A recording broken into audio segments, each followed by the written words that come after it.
सो NEET 2026 को अब approx 3 महीने बाकी है and 90% of you guys who are watching this video already are said that तुम्हारा इस ईयर नीट 2026 में नहीं होगा, so you can afford a drop year कि तुम एक ड्रॉप ईयर लेकर नीट 2027 के लिए प्रिपेयर कर सकते हो.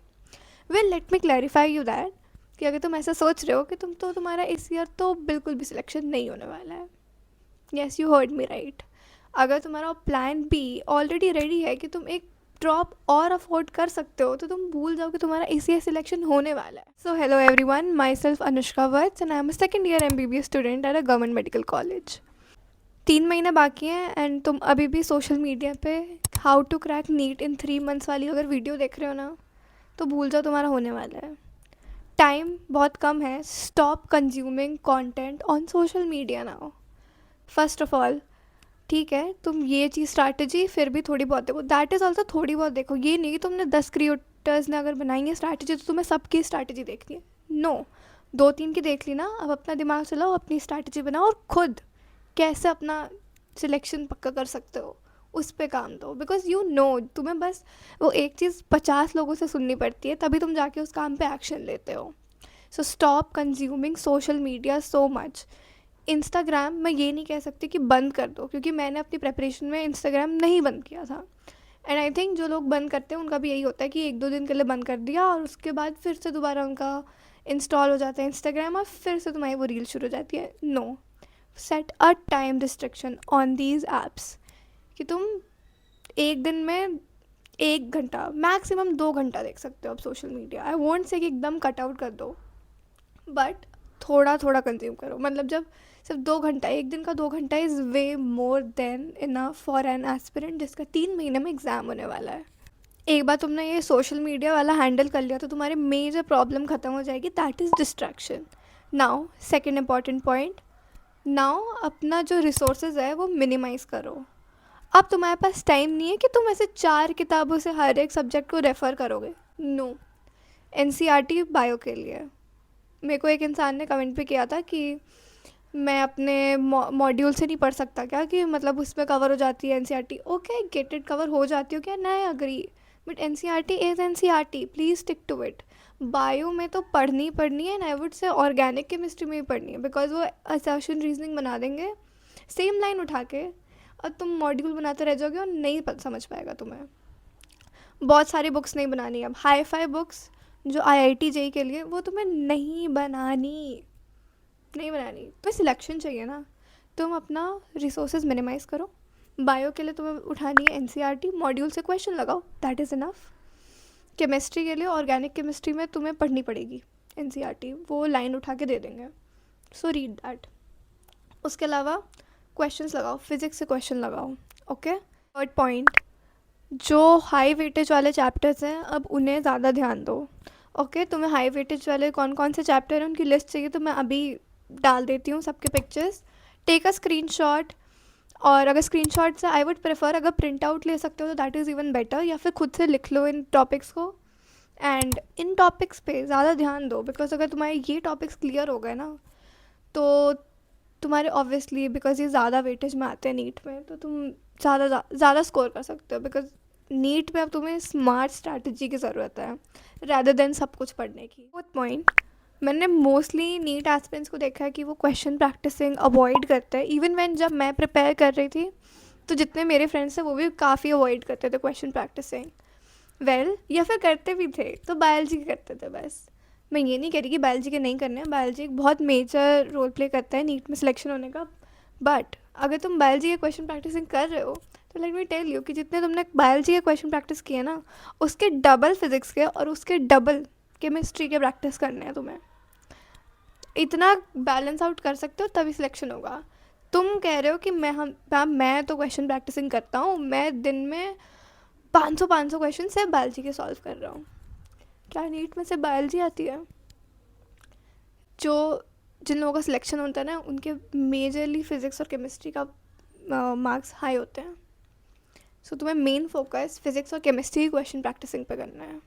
अब बहुत लोग क्वेश्चन प्रैक्टिसिंग भी कर लेते हैं, फिज़िक्स की भी केमिस्ट्री की भी, और फिर मुझे कहते हैं कि दीदी हमने क्वेश्चन प्रैक्टिसिंग तो की थी. अब मैं पूछती हूँ टेस्ट दिया था कि नहीं दिया था, तो दे से कि क्वेश्चन प्रैक्टिसिंग करो या टेस्ट दो, एक ही बात है, उस पर भी क्वेश्चन है, इस पर भी क्वेश्चन है।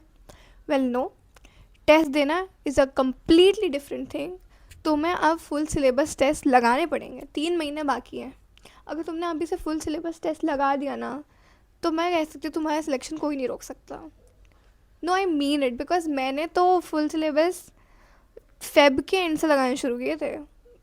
का अभी तो फिर भी टाइम है। तुमने अभी से फुल सिलेबस लगाना शुरू कर दिया ना, तुम्हारी टाइम मैनेजमेंट जो हो जाएगी ना, तुम्हें पता होगा तुम्हारा कौन सा पार्ट स्ट्रॉन्ग है, कौन सा पार्ट वीक है, किसको कितना समय देना है और किसको कितना समय नहीं देना है। ये जानना ना नीट के लिए सबसे इम्पॉर्टेंट है, क्योंकि टाइम लिमिट बहुत कम होती है और क्वेश्चन के नंबर काफ़ी ज़्यादा होते हैं। तो ये चीज़ तुम्हें सिर्फ टेस्ट देने से पता चलेगी। अब तुम सिर्फ क्वेश्चन प्रैक्टिसिंग करे तो तुम्हें ये तो नहीं पता चल रहा ना कि तुम्हें किस चीज़ में कितना टाइम लगता है, क्या तुम्हारा पेपर टाइम पर सॉल्व हो पाता है कि नहीं हो पाता है, एमसीक्यू भी भरने हैं तुम्हें उसमें। तो वो टाइम मैनेजमेंट के लिए टेस्ट बहुत इंपॉर्टेंट है। अब मैंने कौन कौन से टेस्ट दिए थे? वेल, मैं ऑफलाइन ज़्यादा प्रेफर करती हूँ, बिकॉज ऑफलाइन में वो वाइब भी आती है कि सब तुम्हारे आसपास भी एग्ज़ाम दे रहे हैं, वो प्रेशर है, वो टीचर घूम रहा है, तुम्हें OMR शीट भरनी है। सो ऑफलाइन इज़ द बेस्ट। मैंने FTS दी थी आकाश की, देन नर्चर टेस्ट सीरीज़ थी एलन की, एंड देन PW का मेरे पास ऑनलाइन टेस्ट सीरीज़ था।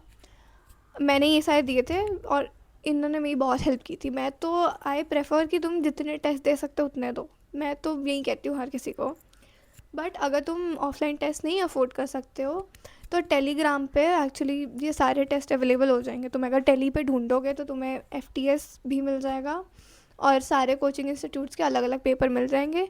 तो अपने साथ लॉयल रहना है, टाइम लिमिट लगानी है, अपने स्टडी टेबल पे बैठो, उतनी देर में पूरी करो। और ज़्यादा से ज़्यादा MCQ की वो ऑनलाइन तुम्हें शीट्स मिल जाएगी, मैं लिंक डाल दूँगी MCQ वाली, वो ऑर्डर करा लो। अगर तुम्हें घर पे खुद से टेस्ट देने हैं तो उस पर ट्राई करके देखो, it will help you a lot. अब एक और पॉइंट, अब बहुत सारे लोग टेस्ट भी लगा लेते हैं बट उस टेस्ट की एनालिसिस ही नहीं करते हैं। अब अगर तुमने ये ही नहीं देखा कि तुमने गलती कहाँ की है तो तुम आगे सुधारोगे क्या? तो टेस्ट देने का क्या फ़ायदा है ना? तो उसके लिए इम्पॉर्टेंट है एक error notebook banana. I agree, उसे मेंटेन करना बहुत ऐसे मृत्यु हो जाती है करते करते। मेरी भी हो जाती थी जब मुझे होता था कि आप 3 घंटे टेस्ट दे दिए, आंसर की आ गई है, अब मिलाना है और अपनी गलती रेक्टिफाई करनी है उस कॉपी में। इतना आलस आता था जब स्टार्टिंग में तो बड़े कम नंबर आते थे, जब 400 होते थे तो आधी चीज़ें तो गलत रहती थी, आती नहीं होती थी, तो तब चेक करने में तो बहुत आलस आता था। ट्रस्ट में आता है, बट यार थोड़ी तो एफर्ट डाल लो अपने सिलेक्शन के लिए। मैं मजाक नहीं कर रही। एरर नोटबुक बना के तुमने उसमें लिख लिया ना अपने हर टेस्ट में कि तुम्हारी क्या क्या गलती है, तो तुम देखोगे, तुम अगर नेक्स्ट टेस्ट दोगे ना उसे बिना क्लैरिफाई किए हुए, तुम सेम टाइप के क्वेश्चन में अटकोगे। मैं फिजिक्स के काइनेमेटिक्स के एक क्वेश्चन था, हमेशा उस पर अटकती थी, पर मैंने वो एरर नोटबुक में इतनी बार कर लिया था कि मुझे आदत हो गई कि अब ये क्वेश्चन आएगा तो ये तो नहीं करूँगी। और उससे मेरे इम्पोर्ट, क्योंकि अब देखो काइनेमेटिक्स के तो कितने सारे क्वेश्चन है, दूसरे में बना लेती थी, वो एक टाइप पे ही अटकती थी, है ना? तो ये सब चीज़ें तुम्हें एरर नोटबुक बनाने के बाद ही पता चलेगी। और तुम्हारे नीट एग्ज़ाम के एक दिन पहले जब तुम वो एरर नोटबुक खोलोगे ना, तब तुम्हें उसकी इंपॉर्टेंस पता चलेगी। तुम एक बारी में देखते जाओगे, तुम्हारी यहाँ यहाँ तुम गलती करते हो तो तुम्हारे माइंड में आ जाएगी वो, और तुम एग्ज़ाम हॉल में वो गलती नहीं करोगे। अब तुम्हें लग रहा होगा कि ये लास्ट पॉइंट है दीदी, कोई रामबाण नहीं बता देगी जिससे तुम्हारा सिलेक्शन हो जाएगा। वेल नो, बट मैंने ये देखा है कि मेजॉरिटी नीट एस्पिरेंट्स के बच्चे ये गलती करते हैं, पर जो इन्हें ओवरकम कर जाता है ना उनका सिलेक्शन हो जाता है। That is to avoid burn out and be consistent. ये जितना ईजी साउंड करता है ना उतना मुश्किल होता है मेंटेन करना। और तुम्हें मोटिवेशन, नीट के बच्चों को मोटिवेशन बड़ी जल्दी हिट करती है और बड़ी जल्दी हट भी जाती है। तुमने आज ये वीडियो देखी है कि आज तुम पूरे दिन पढ़ लोगे मेहनत करके और कल से फिर से ज़ीरो हो जाओगे। दिस इज़ द प्रॉब्लम कि लोगों को मोटिवेशन चढ़ती है सीधा ऐसे कि आज मोटिवेटेड है, दो दिन तक मोटिवेशन इधर, तीसरे दिन इधर, 5वें दिन से गायब, 5वें दिन से तो दीदी पढ़ाई ही नहीं हुई है। ऐसे थोड़ी होगा। मैं ये नहीं कह रही कि तुम एक दिन बैठे हो तो 20 घंटे पढ़ लो, नहीं। अगर तुम एक दिन में 6 घंटे पढ़ रहे हो ना, तो आई वॉन्ट कि तुम अगले दिन 6.5 घंटे पढ़ने की कोशिश करो। मोर देन इनफ है अगर तुमने ये कर लिया तो। Do you get it? So be consistent और धीरे धीरे अपना टाइम पुश करो। ऐसे नहीं है कि तुमने एक ही दिन 20 घंटे पढ़ा है, अगले दिन तो 2 घंटे पढ़ेंगे और तीसरे दिन पढ़ेंगे ही नहीं। ब्रीफ दे दूँगी क्या करना है क्या नहीं करना है। So I hope it help all of you and I really want कि जो जो ये लोग ये वीडियो देख रहे हो उन सबका सिलेक्शन हो, एंड आई प्रॉमिस अगर तुम स्टिक कर जाओगे सारे पॉइंट्स पे ना, आई रियली प्रॉमिस तुम्हारा सिलेक्शन हो जाएगा. Yes, so keep going. Time बहुत कम है, 3 महीने हैं. Gear up, social media avoid करना है, एंड टेस्ट पे ध्यान दो, एरर नोटबुक बनाओ, and that is it. And I will see you guys in the next video.